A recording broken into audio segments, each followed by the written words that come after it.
Yeah.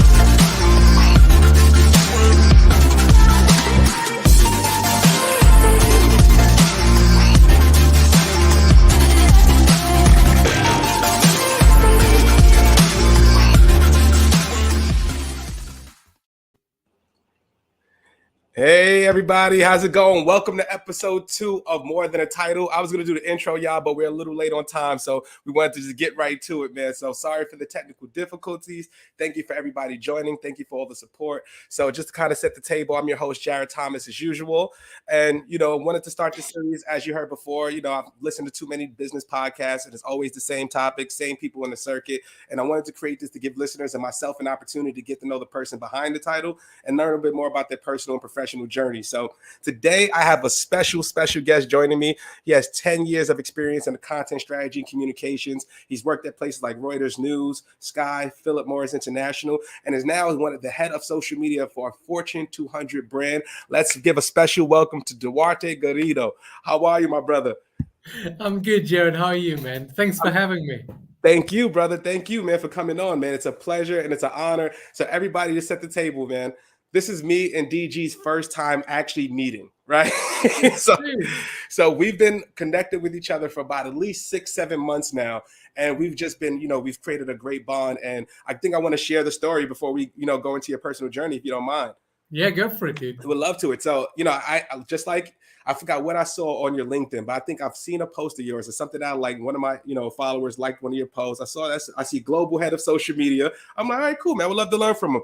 But why I want to bring it up is that most sellers would have got happy ears and saw that and immediately pitched you. And it was completely different. It was just, man, happy holidays, brother. Like, I loved your post, man. And do you want to be on the podcast one day? Like, let's get to know each other. And from there, it was just I think we spoke for like half the day that day or something like that. Yeah, it was crazy. A genuine connection, which is, it's uncommon on LinkedIn through DMs, isn't it? Oh, so uncommon, bro. It's either I'm gonna get the Forex pitch, I'm gonna get this pitch, I'm getting how do you get more leads and treating me as if I am a lead. I'm like, all right, if you can generate leads, then you wouldn't need to generate me, but cool. So all of that stuff, man. So it was just a really good conversation. We connected, we bonded, and to have you here on the show, brother, it's an honor, man. So thank you. It's an honor to be here. Thank you, brother. So let's get into it, man. I know we're a little tardy today because of technical difficulties, but let's start from the top, man. It's technology, man. But let's start at the top, man. How did you get into the industry? Tell us a little bit about your personal journey. Like how, let's say right after high school, how did you get into the industry? How did you find your passion? And we'll take it to where you are now. Sure, man. Yeah, I mean, I'm going to skip through all the complications of my early career. I did this stint as a chef for a couple of years, and I was, a gardener, and I worked in a warehouse. I did all kinds of stuff. But about 10 years ago, I decided to become a journalist, and I moved from Portugal to London. Wow. To study international journalism, and I got an unpaid internship at Reuters. And that went well, so they started giving me freelance gigs, and that went well. So I became a producer, and I became an on-screen reporter, even though my accent sucked. And I covered film festivals, Cannes, Venice. I did the Rio Olympics. I was the official Reuters TV on-screen reporter for the Rio Olympics, which was the coolest and most daunting thing I've ever done. Wow. Then I realized I actually, I suck on camera, so I'm gonna pivot to something else. And then I went on to Sky News to write on their entertainment section on digital. Uh-huh. And I was the entertainment editor for a while. I did movie reviews, which was always sort of like a passion of mine. And they gave me the freedom to do that, which was pretty amazing, to be honest. I was a no one, and they gave me a stage, and they listened to my opinion and my voice, and there was was awesome. Man, shout out to And them, man. Shout yeah, out to shout out to them. them, really. Yeah, honestly, though, London has been very good to me. And then suddenly I was at Sky and I just realized that the pieces I was writing as a reporter and were published on the website, I had no control on the distribution side. So when they went to social media, it was a whole separate team. They worked in a silo. Yeah, There was no communication. I just thought, you know what, this is maybe there's something we can do here. Maybe I should reach out to the social media team and have a bit more input and give a little bit, lend a little bit of my voice to the posts, to the distribution side of my articles, and that bridge that I created between the digital desk and the social media desk gave me the opportunity to start doing stuff on social media. And eventually I got hired to sort of run their day-to-day operations on social media at Sky News, and that was pretty cool. it's So I did that for a amazing. year, and then eventually I got a really weird uh, sort of invitation to go on to Philip Morris International, which is, as you all know, a sort of big tobacco company, Yeah. not really used to communicating, but they had decided to pivot away from cigarettes. So to Okay. stop cigarettes altogether and to start and to become a sort of science and technology company. And they Hmm. wanted to communicate that to the world, and they wanted to be on social media. Yeah. They wanted to, build a website and do paid and earned and owned communications. A And lot of content, a lot of educating the consumer. exactly, Yeah. and I helped them do that. So I became their deputy head of global social media, and I activated over 70 plus markets to be on social and to communicate externally as well. And I built a social team from scratch. Well, I helped build a social team from scratch, and it became a really sort of agile and well-oiled engine. Yeah. And when I became obsolete and irrelevant, and the team sort of ran itself, I decided to leave, and that led me to Coca-Cola HBC, where I am now, as Wow. their group head of social media. So that's in a nutshell. That's my story. That's amazing, man. First, there's so many things I want to ask you about. First, let's start from the beginning, man. How did you go from a chef to a journalist? What was the thought process there, right? Well, there wasn't any. I appreciate the rip. Yeah, I think thought didn't have a single thing to do with it. No, I mean, I was 18 when I first went to university, Okay. and I went to university to study cinema. Okay. 'Cause that was my sort of first passion. I was like, you know what? I love movies. I understand movies. I'm a creative guy. This is what I want to do. I want to be in cinema. But halfway through the first semester of college, I just realized this is not for me. This Yeah. is like it's obsolete. We were studying, the history of cinema, which is something that I was already familiar with, but it was all very theoretical, and Yeah. I didn't feel stimulated. And I also it was Portugal, and the movie industry in Portugal is not really thriving. So Yeah. I just at a certain point I decided, you know what, I don't think this is it, Yeah. and I decided to have a go at advertising and marketing because I thought, you know what, I'm a creative guy. This is at least something practical. I can see a career being built out of this. So I moved to advertising and marketing school, and I said, you know what, this isn't for me either. And at that point, I was 19 years old, and I decided, you know what I need to do is I need to do something practical and useful with my hands. Yeah. I need to I need to forget about building a career and start building, a sort of a an old school purpose work, Yeah. sort of purpose led work. And I thought, okay, so what am I good at? What do I know how to do? Okay, I'm really good at cooking. I was always very good at cooking. It was always sort of like a side passion of mine. And I decided, you know what, that's what I'm going to sort of dedicate my life to. Yeah. So I went ahead and I went to cooking school, and I did a bit of that.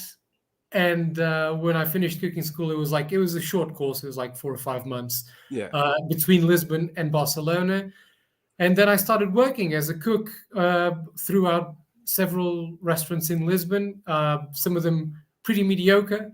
Eventually, some of them were quite good, and then I got a stint at a really fancy place near my hometown, overlooking the Tagus River. I mean, it was the perfect Wow. restaurant, and I had a job as a chef there, and I was really enjoying it.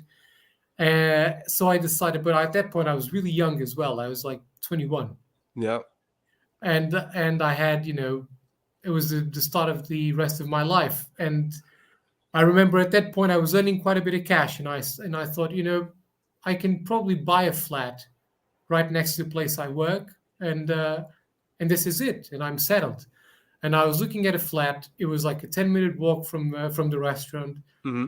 And the day I was meant to sign the contract on the flat, I had sort of like an epiphany. I don't know if it Wow. was an epiphany or just kind of a, a really big scare, that the kind of scares you have when you're 21, That's and you crazy. get your whole life decided for you.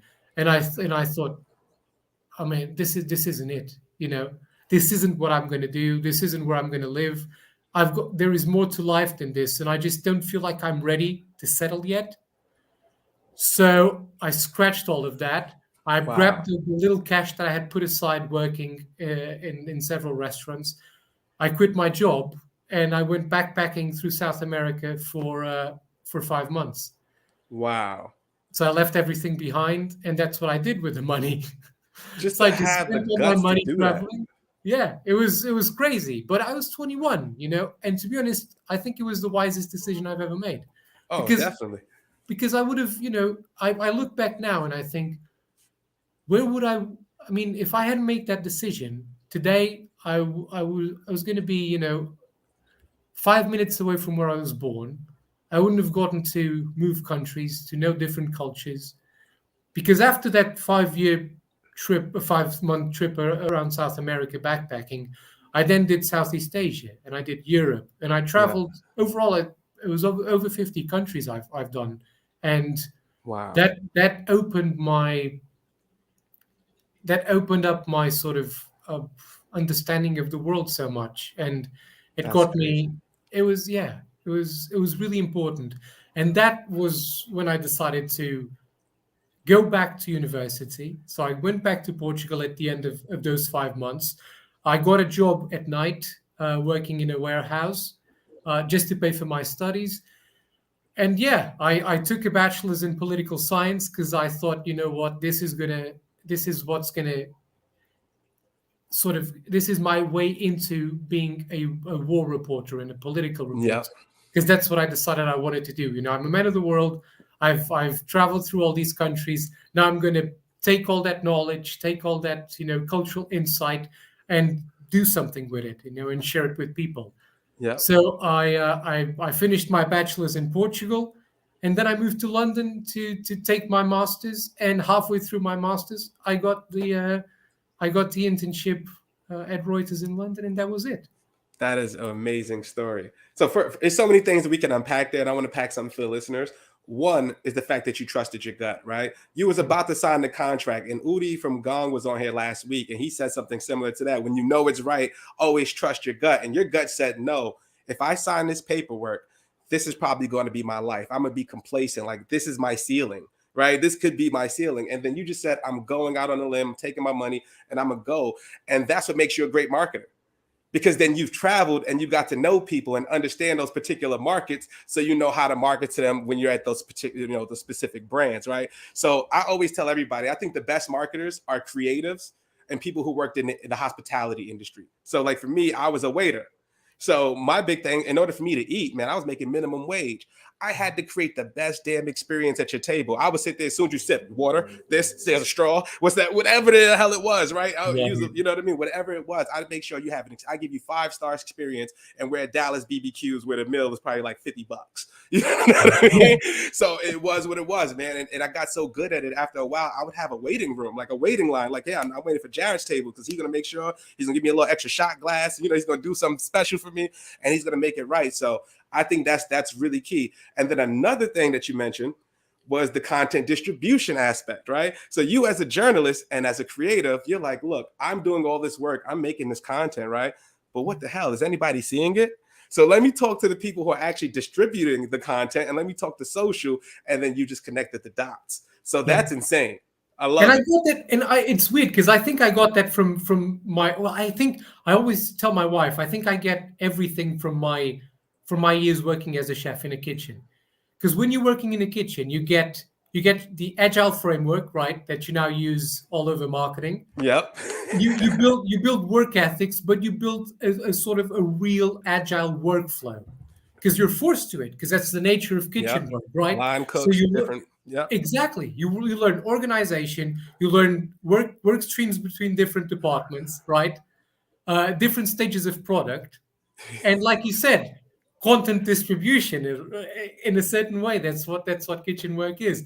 So I Yep. think that really shaped my career, and it made me just a better worker overall That, because that it taught me the value. It also taught me the value of a desk job, yeah. right? What?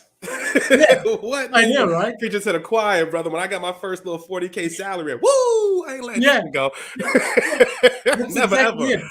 I feel lucky, and I tell that to everyone. People that I now mentor and people that I sort of that work for me in different teams, and I always tell them these are younger guys, and I tell them, listen, if you've never had a blue collar job, you're going to struggle to get to be thankful every day for not Oh, being sweating in a kitchen doing 16-hour shifts, oh, man, because when you do that, after 4 or 5 years, it starts to break you, right? for sure. You have to be incredibly resilient, and that's, yeah, I mean, what I have now, it's easy.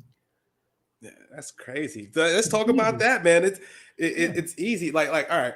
So coming from the places you've come from, like, what has been the most challenging job out of all of those that you've had, and like, what is the biggest challenge working as a head of a social media group? Like, what's the biggest challenge? I think the biggest challenge was, without a doubt, my time at Philip Morris.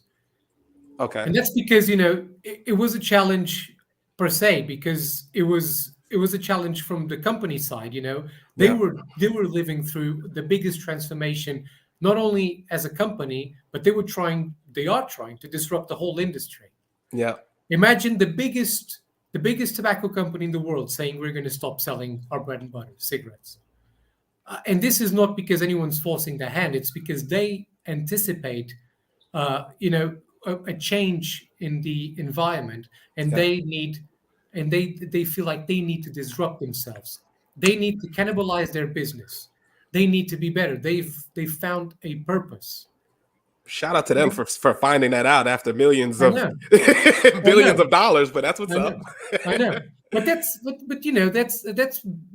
what we're experiencing now, and we're seeing all kinds of big companies Yeah.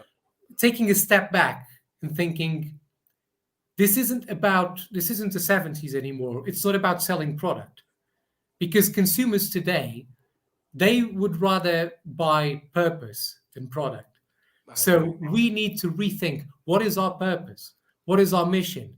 How can we do good in the world? How can we be better as a company? Because ultimately, that is what's going to attract employees. That's what's going to attract customers. That's what's going to attract investors. That's what's going to make us thrive as a company, right? So true. So you have to have that vision. And I honestly think that companies that don't have that vision, they are not going to make it in 2022. And For they're sure. definitely not going to make it in 2030 or 2040. For sure, for sure. That's insane, man. So what was your feeling, man, as like being the head of social media? They come to you and say, "Look, we're changing our whole business model. Here's the content, and now distribute this to the world." Like, were you nervous at that point? Like, were there any like reservations for you? Did you want to say, "Man, what the hell are we doing?" Like, what was going through your mind? I mean, yeah, I had reservations when I got offered the role, right? Yeah, As I think with anyone that came in to build this sort of global comms content studio from scratch, I think everyone had reservations, because at this point everyone has reservations coming into a big tobacco company. But it's when you hear the story and the purpose and the mission and the values, and the will to change, Yeah. that's when you think, okay, I'm not joining Philip Morris International, the big tobacco company. I'm joining Philip Morris International, the science and technology driven company. And Exactly. that's so obviously, yeah, that was the first challenge. The second challenge is, okay, now that I'm here, how can I actually make a difference? How can I Exactly. help this company do something good? um, and it wasn't up to me to do the good. The good was done by the scientists. The good was done by the senior management team, because they had the vision, they had the tools, they had the know-how. So my role as a communicator was to help them shape their narrative and help them communicate that narrative to their key stakeholders, Yeah. to the people who could help them pivot away from cigarettes. Yeah. Because as Definitely. a company, you realize you can't do it yourself. You know, For you're sure. part of a bigger ecosystem. So you need the help of the media, you need the help of industry regulators, you need the help of the medical and science community, Yeah. you need the help of the consumers as well. You need the consumers to throw away their cigarettes.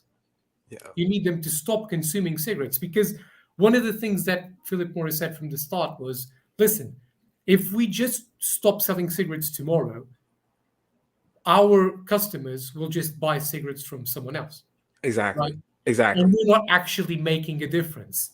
We're cannibalizing our company for no specific reason.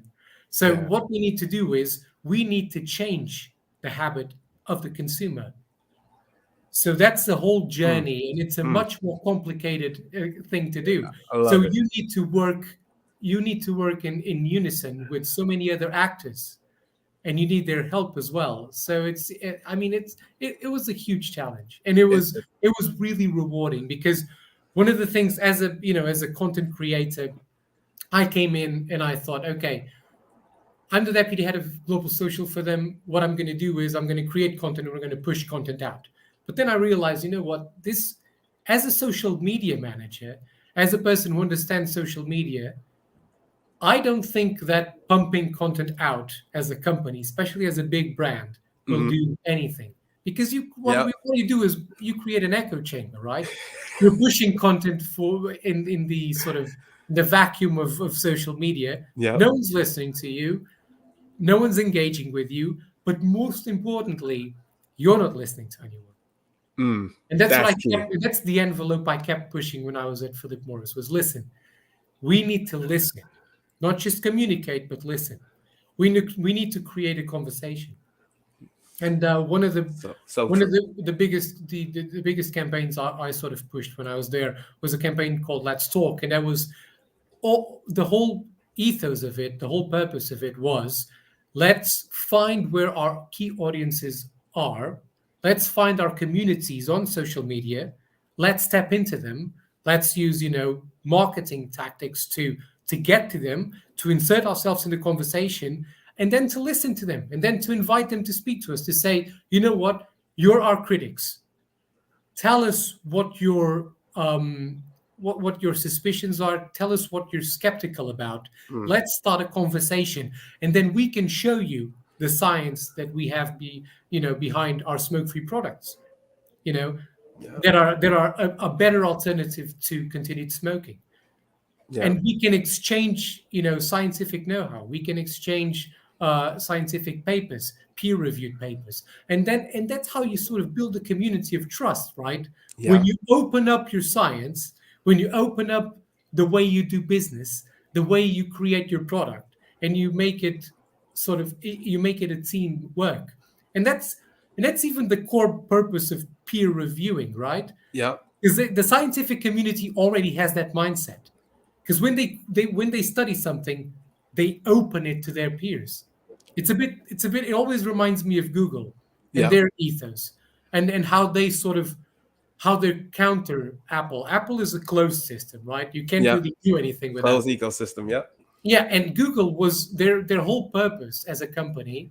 You read things, you read books about the way Google started, about Larry Page and Sergey Brin, and it was always about opening their systems to the consumer, Yeah. and that putting the user at the center of everything they did. And that's such a powerful concept. Such a uh, powerful.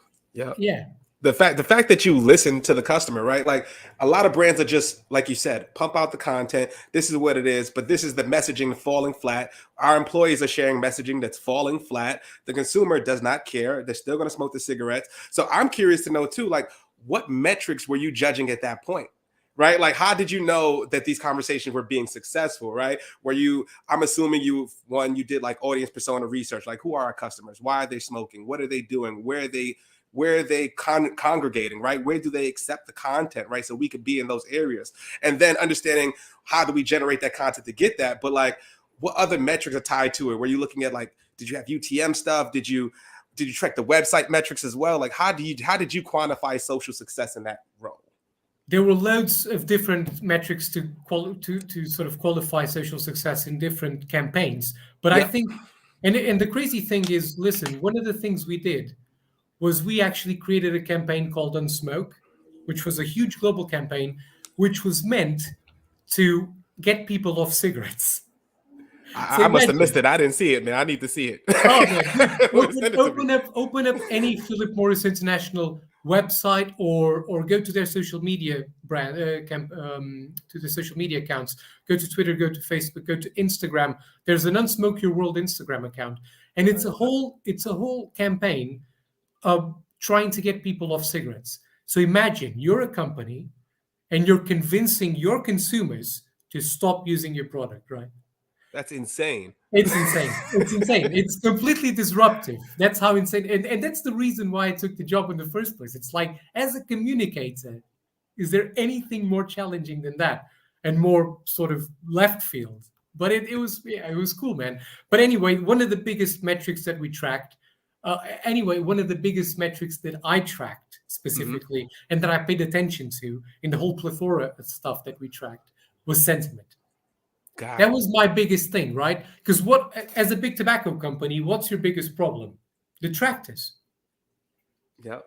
You are not trusted as a brand, right? Exactly. You just want my money. You're gonna kill me. Whatever the case, whatever the sentiment is, right, of the Well, the product. sentiment is negative, right? When Of you get to course. a big tobacco company and you start looking at social media, you realize, you listen and you realize there are people who absolutely hate you, and you are not trusted as a brand.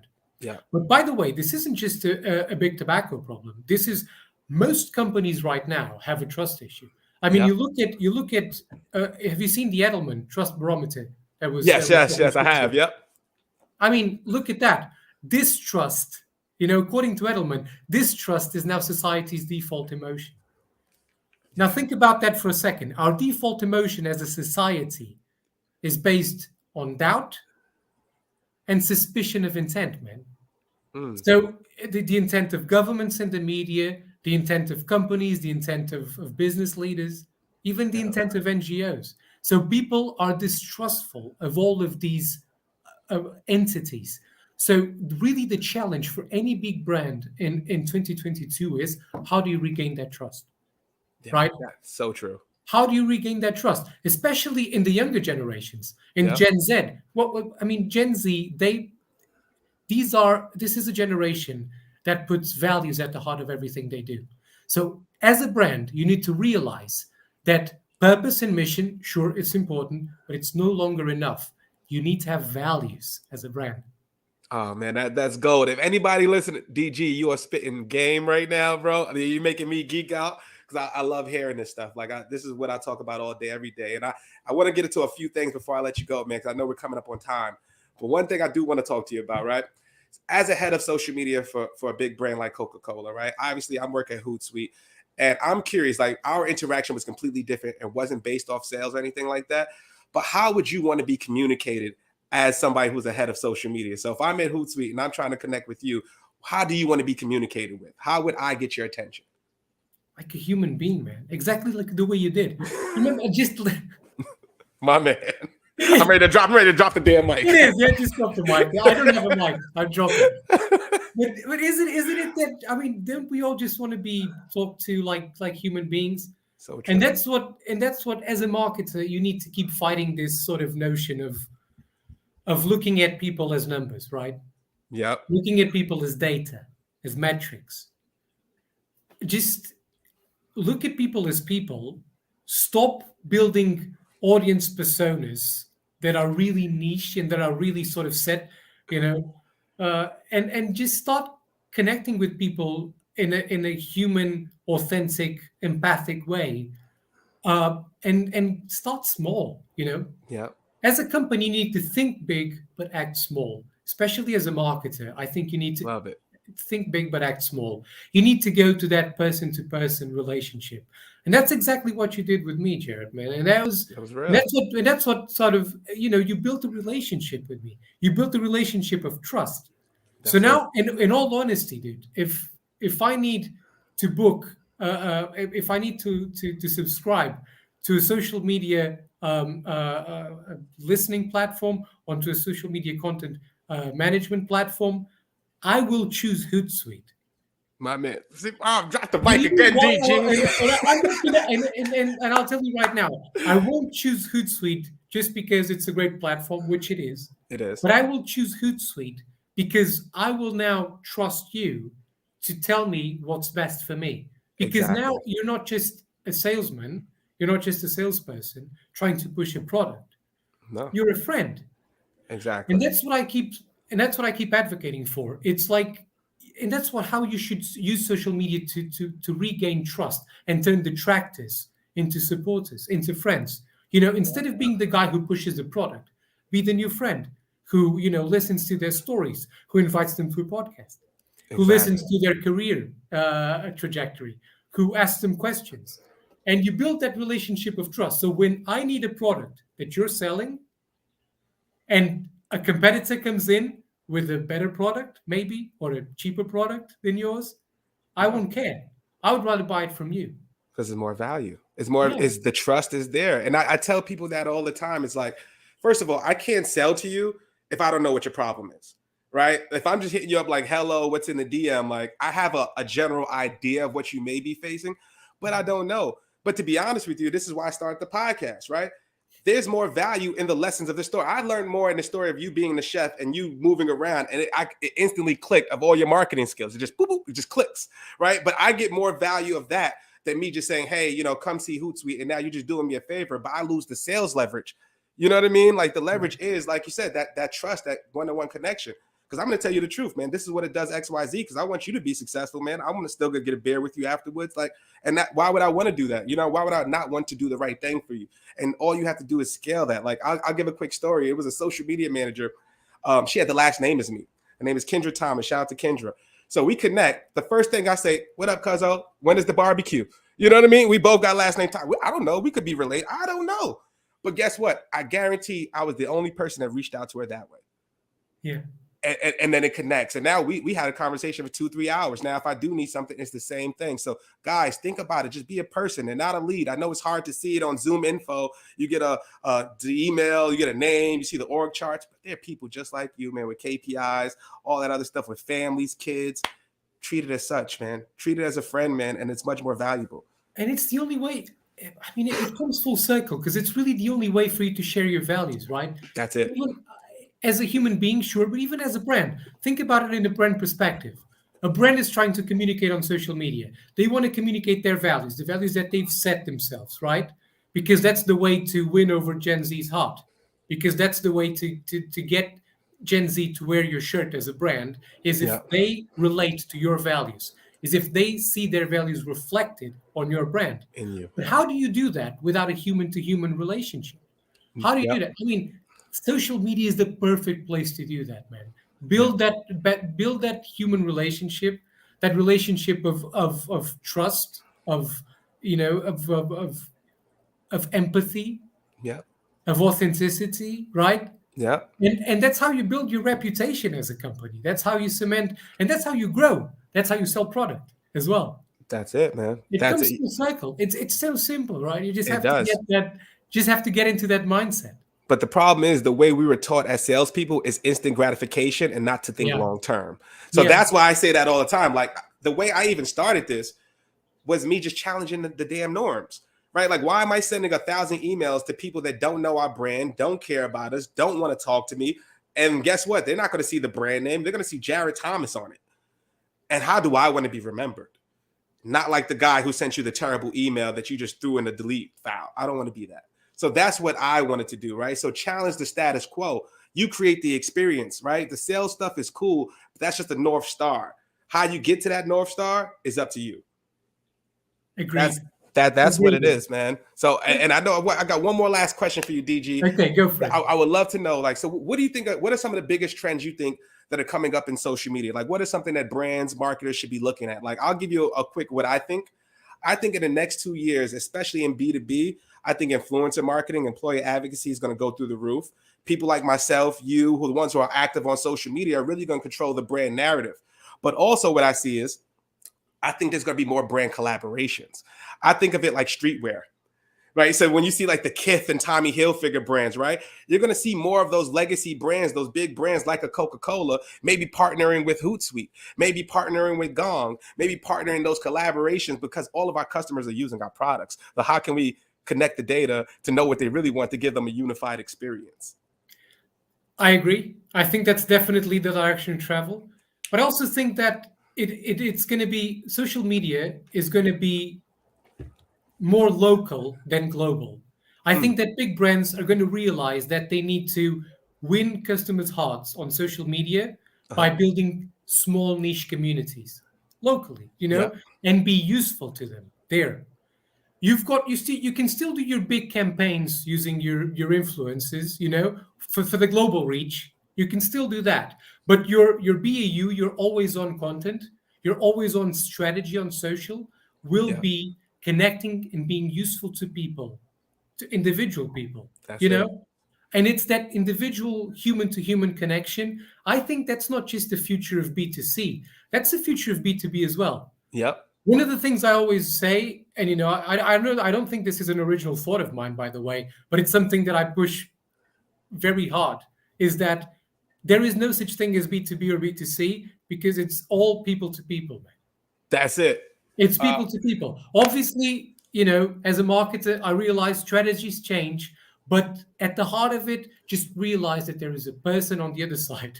There's a person on the other side, you know, Love it. and the whole know, like, trust, the big marketing mantra that we've been following for years. It's never been as real as it is now with social media. Yeah. You need to know someone. Yeah, you need to Yeah. like that someone, and then you trust them, and then only then can you pitch them a product or service, right? Love it. Love it, man. You hit the nail on the head, DG, man. First of all, I know we went over, and let me just apologize for the technical difficulties once again, brother. But for this to be our first conversation, man, like, this is magical, bro. Like, we to be this like-minded, we've never met. First of all, I love it, right, bro? Like, I've learned so much, man. Thank you for taking time out today, on an evening now for you, brother, just to come and chat and share your wisdom, brother. It's an honor. And anytime you're in ATL or New York, I got a cold one waiting for you, bro. So just let me know. Yeah, you're gonna hook me up. That's the deal, man. You know it, man. And thank you for everybody who's watching at home or at the office. Shout out to my entire Hootsuite team. I love y'all. A-team, what's up?